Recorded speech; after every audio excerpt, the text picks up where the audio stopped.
Chilli powder అన్ని రకాల వంటలకు పచ్చళ్లకు సరైన chilli powder. No colour, no chemicals.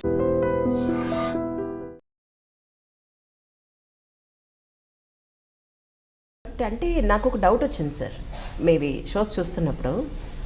ఇంత చదువుకున్నారు, వెల్ ఎడ్యుకేటెడ్, ప్రపంచం మీద సమాజం మీద ఇక్కడ మన భారతదేశంలో మనం ఫేస్ చేస్తున్న ప్రతి సమస్య మీద మీకు ఇంత అవగాహన ఉంది, కానీ పర్టికులర్గా ఈ మూఢనమ్మకాల మీదే మీరు ఫోకస్ చేయడానికి గల కారణం ఏమిటి? అంటే నిజానికి అంత అవగాహన ఏం లేదండి, కాకపోతే కాస్త చదువుకుంటాం కాబట్టి, మిగతా వారు చదవట్లేదు కాబట్టి కొంచెం మనం వారికంటే పైన ఉన్నట్టుగా అనిపిస్తాం. I have a basic understanding, not a deep understanding about these. But my understanding is from a human-centered approach. That is for sure. మూఢనమ్మకాల మీద ఎందుకు అని అంటే ఇంకెవరూ చేయట్లేదు కాబట్టి.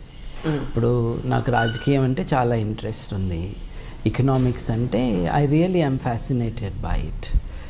But there are so many to talk about it. మన అవసరం లేదు అక్కడ. రెండోది, రాజకీయాల విషయాలన్నీ కూడా మన దేశంలో పార్టీ పొలిటికల్ మ్యాటర్స్గానే ఉన్నాయి. They are not about real politics, they are about power struggles. ఈ కాన్ఫ్లిక్ట్ ఆఫ్ ఇంట్రెస్ట్ గ్రూప్స్తో నడుస్తున్న వ్యవహారం మన దేశంలో రాజకీయం. దాంతో ఉतना దిల్చస్పీ నహీ హై. But on the other hand, మూఢనమ్మకాల విషయం చాలామంది, ఇప్పుడు నేను టీవీలో కనిపిస్తాను కాబట్టి నన్ను అనుకోవచ్చు, వేల మంది ఉన్నారు మిత్రులు, colleagues who do a lot of work. కాకపోతే గొంతు పెద్దది కాబట్టి మనం టీవీలో కనిపించినప్పుడు ఎక్కువ నోటీస్ చేస్తూ ఉంటారు. బట్ ద ఫ్యాక్ట్ ఈస్, ఏ దేశమైనా ఏ సమాజమైనా ముందుకు వెళ్ళాలి అని అంటే ఫస్ట్ ఈ విశ్వంతో ఒక సంబంధం ఉండాలి. అది ఒక రియలిస్టిక్ రిలేషన్గా ఉండాలి. ఇప్పుడు ఉదాహరణకి చూడండి, ప్రపంచమంతా మాయా అని అనుకున్నారనుకోండి, అంటే ప్రపంచం లేనట్టేగా. మరి లేని ప్రపంచంలో మనం మంచి చేయాలని ఎందుకు అనుకుంటాం? అనుకోము. చనిపోయినాక ఇంకేదో లైఫ్ ఉంటుంది, స్వర్గమో నరకమో, అంటే ఇది నిజం కాదుగా. సో మీరు చెప్పినట్టుగా ఇప్పుడు మిమ్మల్ని మధ్యలో అబ్జెక్ట్ చేస్తున్నాను. ఎందుకు అనంటే, ఇప్పుడు మంచి చెడు ఏదైతే ఉందో, పాపం పుణ్యం అనేది ఏదైతే ఉందో, అప్పుడు మరి నిజంగానే పుణ్యం చేసిన వాడికి ఒక గతి, పాపం చేసిన వాడికి ఒక గతి అనేది ఉండదంటారా మీ ఉద్దేశ ప్రకారం? లేదండి, ఒకసారి చుట్టూ చూస్తే తెలిసిపోతుంది. ఇప్పుడు పాపం చేసిన వాళ్ళు, పుణ్యం చేసిన వాళ్ళు అని మీరు అంటున్నారు. అది టిపికలీ రిలీజియస్ లాంగ్వేజ్. ఓకే, మంచి చెడు అన్నదే కరెక్ట్ వర్డ్స్. ఎస్. ఇది అమీన్ ఉన్నాడు, అంతమందిని చంపాడు, హాయిగా సౌదీ అరేబియాలో చచ్చిపోయాడు. హాయిగా చాలా వయసు వచ్చాక మామూలు న్యాచురల్ డెత్ అన్నమాట. సో పాపాలు చేసిన వారు మీ భాషలో వాళ్ళకేమీ శిక్షలు ఏం పడట్లేదు. నేను అడుగుతున్నా, అంటే రెండు రకాల వర్షన్స్ మీ ముందు పెడుతున్నాను. But coming back to this thing అండి, ఈ ప్రపంచం లేదు, ఈ విశ్వం లేదు అని అనుకున్నాక దీంతో మనకు సంబంధం ఉండదు. అట్లాగే దీని తర్వాత ఇంకేదో ఉంది అని అనుకున్నప్పుడు మనం ఇక్కడ బతకడం ఆపేసి అప్పుడు అక్కడ ఎట్లా బతకాలో ప్లాన్లు వేసుకుంటూ ఉంటాం. అదేదో వెకేషన్ ప్లాన్ లాగా. చచ్చిపోయి నాకు ఇంకేం ఉండదండి, ఉన్నదంతా ఇదే. ఈ జీవితంలో మనం మంచి కానీ చెడు కానీ, ప్రతిఫలం కానీ పనిష్మెంట్ కానీ ఇక్కడే ఉండాలి, ఇక్కడే జరుగుతుంది. సో ఈ పరిధిలో మనం బతకాలి అన్నది ఒక రియలిస్టిక్ అండర్స్టాండింగ్ ఆఫ్ లైఫ్. మరి ఇది లేకుండా చేస్తున్నారు కదా మూఢనమ్మకాల కారణంగా. ఓ పక్కన ప్రపంచమంతా మాయతో మొదలుపెట్టి ఇదంతా నీ ఊహ అని చెప్పడం దగ్గర నుంచి, ఈ విశ్వం అసలు ఇలా లేదు, ఇంకో రకంగా ఉంది అనేసి ఒక వాస్తవానికి సంబంధం లేని ఒక మోడల్ ఆఫ్ ది యూనివర్స్ని మన ముందు పెట్టేశారు. ఇప్పుడు అది 7 గుర్రాల మీద సవారీ చేసే సూర్యుడు కావచ్చు, లేదు వైశ్యకులం ఉన్న చంద్రుడు కావచ్చు, లేకపోతే అందంగా ఉండి కూడా శూద్రగ్రహం అనిపించుకుంటున్న శనిగ్రహం కావచ్చు. అసలు any relation with reality? No. Relation with the caste system. అంటే మనుషుల సమాజాన్ని అంతా నాశనం చేసేసినాక వీళ్ళకి ఇంకా ఎక్కువ తీరుకుంది కాబట్టి వీళ్ళు ఈ డివిజన్ ఆఫ్ సొసైటీని విశ్వానికి కూడా వర్తింపజేసే అంత ఘనులు వీళ్ళు, గోయింగ్ అన్అపోజ్డ్. పొద్దున్న 7ంటికి స్పాన్సర్డ్ స్లాట్లో కావచ్చు, సాయంత్రం 4ంటికి యంత్రాలు అమ్ముకున్నప్పుడు కావచ్చు, లేదు రిలీజన్ ఛానల్లో ప్రేయర్ ఆయిల్లతో దొంగ పనులు చేసేవాళ్ళు కావచ్చు, పీస్ ఛానల్ అని గాడ్ ఛానల్ అని అబద్ధాలు చెప్తున్న వాళ్ళు కావచ్చు. వీళ్ళందరూ ఏం చేస్తున్నారంటే, చూడండి, మనుషులందరికీ కూడా మంచిగా ఎలా బతకాలి అన్నది ఈజ్ ఎ ప్రైమరీ క్వశ్చన్ మనందరికీ. ఈ ప్రశ్న లేనివాడు మంచిగా ఉండలేడు అసలు. సరే, మీ ఉద్దేశ ప్రకారం మంచి మనిషి అని అంటే దానికి స్పెసిఫికేషన్స్ ఏమిటి మీ ఉద్దేశ ప్రకారం? ఎవరికి వారి జీవిత ఉద్దేశాలను వాళ్ళు నిర్ణయించుకోవాలి. బట్ మంచి చెడు అన్నది it is a matter of rights and the balance of rights. We can come to that అండి. బట్ ఈ ప్రతి మనిషికి ఉన్న ఈ ఉద్దేశాలు ఉంటాయి చూడండి. నేను మంచిగా ఉండాలి అని అంటే అసలు మంచి ఏంటో తెలుసుకోవాలి. మంచి ఏంటో తెలుసుకోవాలి అన్న తాపత్రయం మనందరిలో ఉంటుంది. ఈ రియల్ హ్యూమన్ నీడ్ ఏదైతే ఉందో, ఇప్పుడు కుక్కకు అట్లా ఉండదు కదండి, నేను మంచి కుక్కగా ఉండాలి అని. పులికి ఉండదు. అంటే ఏంటి, వాళ్ళు మనుషులు కాదు కదా, వాళ్ళ సహజాతంగా వచ్చిన ఇన్స్టింక్టివ్ బిహేవియర్ని యానిమల్స్లో చూస్తాం. మనం ఎందుకు గొప్పవాళ్ళము? అందరూ అంటారు ఆల్ లైఫ్ ఈజ్ ఈక్వల్ అని. అంతా ట్రాష్ కదా. Human life is far superior to everything else. అంటే బయాలజికల్ బేసిస్లో this is life, that is life. But the human achievements are stupendous. ఈ human achievements, what defines us as human is this ability to think, a sense of morality, the quest for knowledge. అలాగే స్వేచ్ఛ పొందాలి అని. ఈ స్వేచ్ఛని నేను pursue చేసేటప్పుడు సాటి మనిషికి ఇబ్బంది కలగకుండా ఉండాలి అని అంటే నాకు ఎన్ని ఫ్రీడమ్స్ ఉండాలో దానికి కొరాలరీగా ఎదుటి వాళ్ళకు కూడా అన్ని ఫ్రీడమ్స్, వీటిని గ్యారంటీ చేయడానికి రైట్స్ కావాలి. So this is a broad framework of how to live and so on. So మనందరికీ ఇది ఉంటుందండి, at different levels of sophistication. So మనం బాగా బతకాలి అని అనుకుంటున్నాం. ఎలా బతకాలి అన్న ఆలోచన మనకు వస్తుంది. అంటే కిక్కిరిసిపోయిన బస్సులో ఆఫీస్కి వెళ్ళి కానీ, మధ్యాహ్నం లంచ్ చేసి కానీ, సాయంత్రం ఇంటికి వచ్చి కానీ అలసిపోయిన తర్వాత అందరికీ అవకాశం ఉండకపోవచ్చు. కానీ ప్రశాంతంగా ఓ రోజు మీరు కూర్చుని, కరెంటు పోయిన రోజు, ఏ లైటు పొల్యూషన్ లేనప్పుడు, లేదు మీరు ఊరెళ్ళినప్పుడు ఒక నులక మంచం మీద కూర్చొని ఆకాశం వెంక చూస్తే వస్తాయి ఈ ప్రశ్నలు. అసలు మనం ఏంటి, మనం ఎక్కడి నుంచి వచ్చాము, అసలు జీవితం అంటే ఏంటి? ఆ 4 నక్షత్రాలు, ఆ 10,000 నక్షత్రాలు మీరు చూస్తూ ఉంటే you get transported somewhere else. Then we are face with these grand dilemmas of life, these wonderful questions of life. వీళ్ళందరూ దానికి ఆన్సర్ చెప్పడానికి వచ్చారుగా.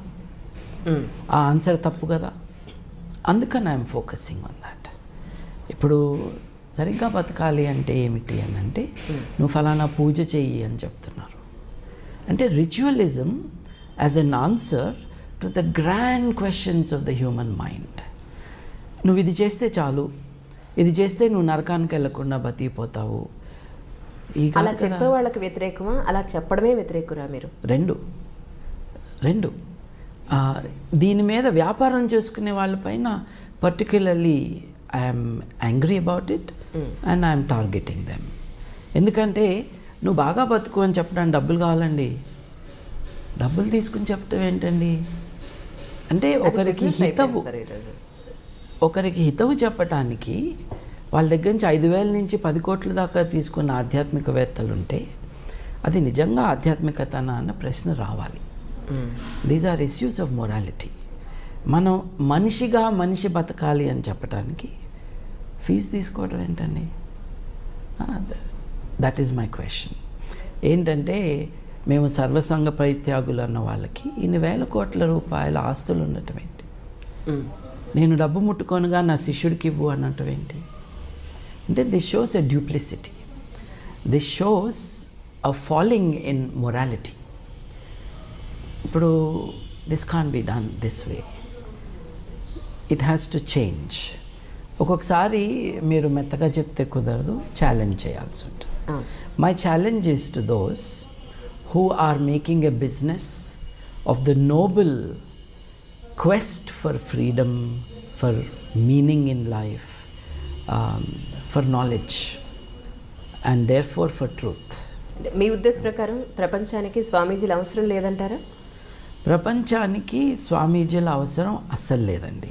ఎవరు అవసరం ఉందంటారు? ప్రపంచానికి తమ జీవితాల గురించి తామే ఆలోచించుకునే మనుషులు కావాలండి. ఎవరో ఎక్కడి నుంచో వచ్చి చెబితే మనకు వచ్చేదేమీ లేదు. మనం ఇప్పుడు స్వామీజీ అక్కర్లేదు అని అంటున్నాను. What I really mean is we may need teachers of morality but not preachers of morality.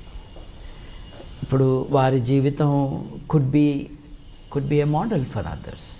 ఒక ఆదర్శవంతంగా కొంతమంది బతకటం అన్నది itself is a lesson to others. ఆయన అలా బతికారు, ఆవిడ అలా బతికారు అంటమే it could be an inspiration to people. But why preaching అండి? ప్రీచింగ్ అంతా కూడా ఒక సామ్రాజ్యాన్ని ఎస్టాబ్లిష్ చేసుకోవటానికి. స్వామీజీలని మీరు నేను అనుకుంటున్నది ఒక కేటగిరీ ఆఫ్ పీపుల్. వీళ్ళు ఒక మల్టీనేషనల్ ఆర్గనైజేషన్ నడుపుతున్నారు. వీళ్ళందరూ ఇక్కడ ఎండ బాగా ఉన్నప్పుడు అమెరికాకి వెళ్ళి ప్రవచనాలు చేసి అక్కడ కాళ్ళు కడిగించుకోవడానికి $50,000 తీసుకుని ఆ కడుక్కున్న కాళ్ళు తర్వాత నీళ్ళు వస్తాయి ప్లేట్లో, ఆ నీళ్లు నెత్తిన పోసుకోవడానికి మళ్ళీ $1,000 తీసుకుంటున్నారు చూడండి. అటువంటి వారు they are not doing any real spiritual moral activity. They are exploiting the gullibility, vulnerable gullibility of many people. వీళ్ళందరూ అమెరికాకి వెళ్ళి డబ్బులు బాగా సంపాదించుకున్నారు కానీ పాపం ఆలోచన అన్నది వదిలేసి వెళ్ళారు. ఇప్పుడు కోతి గుండెకాయ అక్కడే పెట్టేసి మొసలిపైకి ఎక్కింది అని మనకు కథ ఉంది చూడండి. అట్లా తెలివి ఎక్కడో పెట్టి అక్కడ డబ్బుల సంపాదనలో ఉన్నారు మన వాళ్ళు.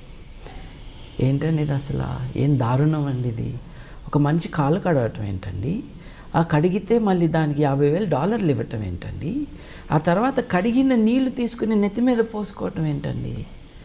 అంటే I think this is counter cultural, this is insulting to our selves. So I feel these are not the right things to do. అటువంటి ప్రీచర్స్ మనకు అక్కర్లేదండి.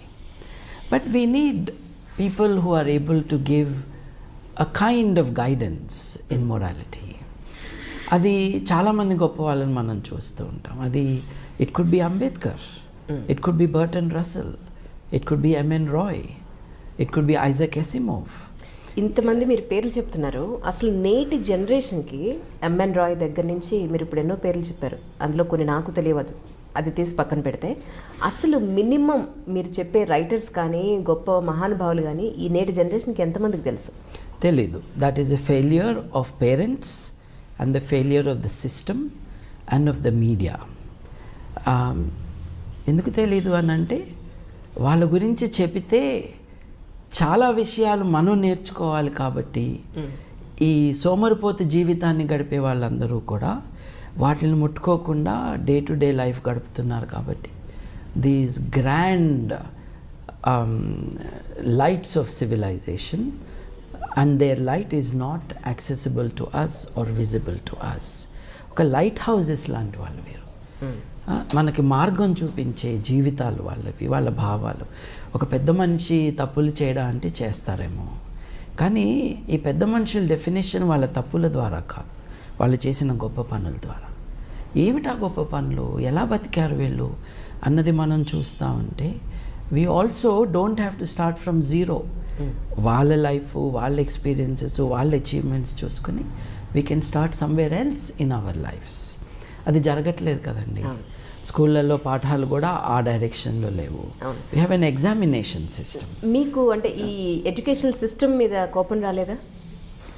I have never been part of the education system అండి. School వరకు yes, intermediate yes, degree కాలేజ్లో నేను చెట్టు కింద ఎక్కువ కూర్చున్నది, క్లాస్లో కాదు.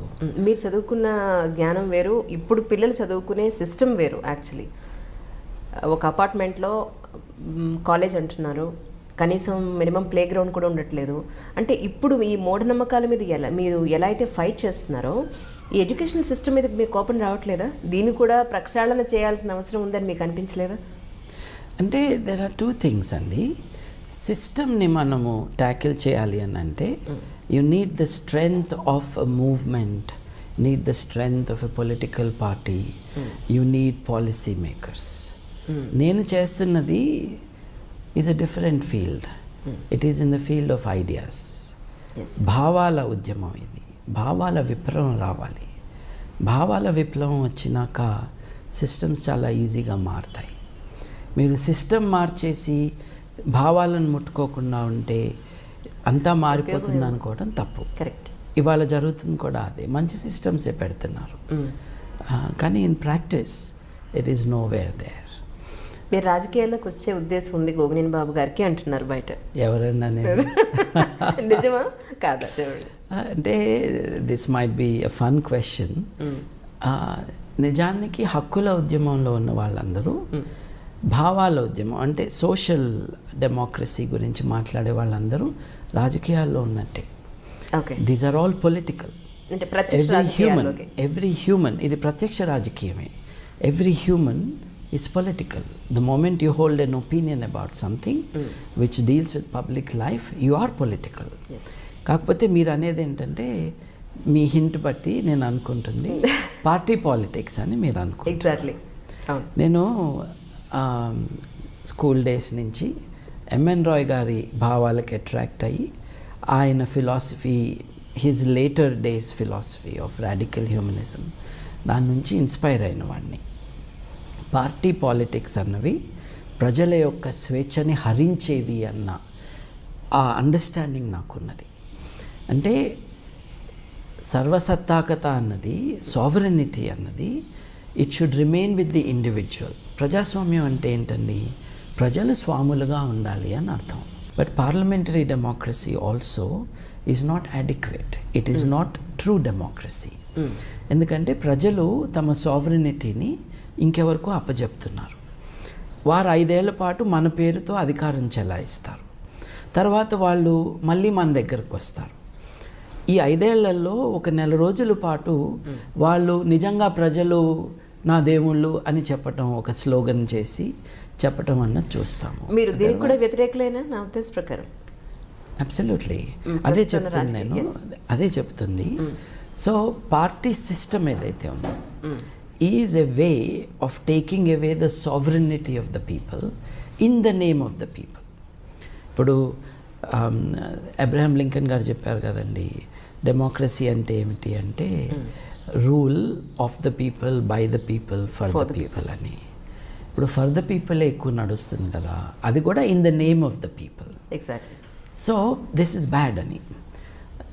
So to answer your question, party politics అన్నవే నేటి ప్రజాస్వామ్యాన్ని నాశనం చేస్తున్నాయని, ఇవాళ ఉన్నది ప్రజాస్వామ్యం కాదు పార్టీ స్వామ్యం అని నమ్మే వాళ్ళల్లో నేను ఒకరిని, స్ట్రాంగ్గా నమ్మే వాళ్ళల్లో. పొలిటికల్ పార్టీసు కనీసం తమ అకౌంట్స్ని రివీల్ కూడా చేయకుండా వసూలు రాజాలందరూ కలిసి దాంట్లో రాజ్యమేలుతూ ఉన్న ఈ సిస్టంలో గాంధీ గారు కాంగ్రెస్ పార్టీ యొక్క అకౌంట్స్ రివీల్ చేయాలి అని, ప్రతి పైసా కూడా మీరు చెప్పాలి అని, అది జరగని కారణంగా నేను కాంగ్రెస్ పార్టీలో మెంబర్గా కూడా ఉండను అని గాంధీ గారు దూరంగా కూర్చున్నారు. అప్పటి నుండి ఇప్పటిదాకా ఏ పొలిటికల్ పార్టీ కూడా న్యాయంగా, చట్టపరంగా వ్యవహరించినది మనం చూడలేదు. So it is impossible that I will ever be aligned with any political party anywhere. Yes, ఉన్న పార్టీల్లో కొన్ని దేశాల్లో కొన్ని పార్టీలు నాకు ఇష్టం, అది మన చర్చ కాదు. కానీ ఓటు ఉన్నప్పుడు ఎవరికో వేయాలి కాబట్టి ఒక పర్సనల్ ప్రిఫరెన్స్ ఉంటుంది, లేకపోతే నోటా కూడా ఉంది, నన్ ఆఫ్ ది అబవ్ అని. అంతకు మించి ఈ పార్టీ పాలిటిక్స్ ఏవైతే ఉన్నాయో అవి రియల్లీ పవర్ పాలిటిక్స్. అంతేకాకుండా గుండాలతో నిండి ఉన్న పొలిటికల్ పార్టీసు ఎప్పుడు కూడా ప్రజాస్వామ్యాన్ని ముందుకు తీసుకువెళ్ళలేవు. ఒకప్పుడు భారతదేశ రాజకీయం స్వాతంత్రోద్యమంతో ఇన్స్పైర్ అయిన కారణంగా పాలసీస్ ఏమైనా కూడా ఒక సిన్సియరిటీ ఉండేది. So you may not agree, but they were sincere, they had a vision for the country. అది వాళ్ళ పరిస్థితి కాదు కదండి. ఇందిరాగాంధీ గారు వచ్చాక దేశ రాజకీయాన్ని నాశనం చేయటంలో ఆవిడ యాక్టివ్గా పార్ట్ తీసుకున్నాక, ఆవిడ చాలా లో లెవెల్ పాలిటీషియన్ అయితే తనకంటే కింద వాళ్ళని తీసుకురావటం వల్ల ఈ ఏ వర్డ్స్ యూజ్ చేయాలో, బట్ స్ట్రాంగ్ మెన్ అందరినీ తీసుకురావటం, వాళ్ళని పాలిటిక్స్లో దింపటం ద్వారా షీ ఇనాగరేటెడ్ దిస్ డౌన్ఫాల్. అసలు ఈవిని కూర్చోబెట్టడానికి కూడా నెహ్రూ గారి పాత్ర ఉన్నది. So these have been bad developments. I'm not party to such things at all. అంటే ఇప్పుడు అంటే సామాన్యుని ప్రజల మనసులో ఉండే డౌట్ మాత్రమే ఇది. అంటే వాళ్ళకి క్లారిటీ కోసం అని చెప్పిన క్లారిఫికేషన్ కోసం అని అడుగుతున్నాను. అంటే గోగినేని బాబు గారు ఇంత వెల్ ఎడ్యుకేటెడ్, యుఎస్లో కూడా చాలా మంచి పొజిషన్లో, చాలా ఆర్థికంగా చాలా స్ట్రాంగ్గా ఉన్న పర్సన్, యూకేలో. యా. అయితే ఇక్కడికి భారతదేశానికి వచ్చిన తర్వాత, మన హైదరాబాద్కి వచ్చిన తర్వాత ఈ పనులు ఇప్పుడు సమాజంలో ఎన్నో ఇష్యూస్ జరుగుతున్నాయి. అందరూ చూసి ఇలా జరుగుతోందా అని చెప్పని చూసి విని వెళ్ళిపోతున్నారు, లేకపోతే పేపర్లో చదివి. మీరు మాత్రమే ఫైట్ చేస్తున్నారు. దీనివల్ల మీకు ఎంతో డబ్బు ఖర్చు, సమయం చాలా గడిచిపోతూ ఉంటుంది. మీకు వచ్చేది ఏమిటి ఇందులో అనేది అడుగుతున్నారు. మీరు చాలా విషయాలు అన్నారు. వాటిల్లో నిజం కానిది ఏంటంటే ఆర్థికంగా నేను స్ట్రాంగ్ అని. I'm not. But what I have done, చాలామంది రిటైర్ అయినాక నేను సమాజానికి మంచి చేస్తాను అని అనుకుంటారు. అంటే అప్పటిదాకా ఏం చేశా? అప్పటిదాకా ఎవరి ఫ్యామిలీని వాళ్ళు చూసుకుంటారు. అప్పటిదాకా సమాజానికి ఏం చేయలేదని అర్థం. లేదు, సమాజానికి వ్యతిరేకంగా కూడా చేసావేమో. అందుకని ఆ రిగ్రెట్స్తో రిటైర్ అయినాక ఇక పెన్షన్ డబ్బులు వస్తూ ఉండగా ఇంకెవరు ఉద్యోగం ఇవ్వరు కాబట్టి మనకి టైం చాలా ఉంది. మన time పాస్కి. And don't forget to subscribe to iDream. And for more videos, Please subscribe to iDream. Please subscribe to iDream. Please subscribe iDream. And please subscribe to iDream. For more videos, subscribe to iDream. please like, share and subscribe to the channel. Congratulations, iDream. Subscribe to iDream. Subscribe to iDream. So subscribe to iDream Media. iDream ki iDream team andarki huge congratulations. Please subscribe iDream Media. Please subscribe to iDream. Subscribe iDream. Please subscribe to iDream. iDream అంటే నా కళల ఛానల్ను subscribe చేసుకున్న నోరు తిరుగుతలేదు. మీరైతే గంట గుర్తు కొట్టండి. For more such videos, please subscribe to iDream. Subscribe to iDream. Please subscribe to iDream. Please subscribe iDream Media. Please do subscribe to iDream. Please subscribe to iDream Media. For best entertainment and information, please subscribe iDream.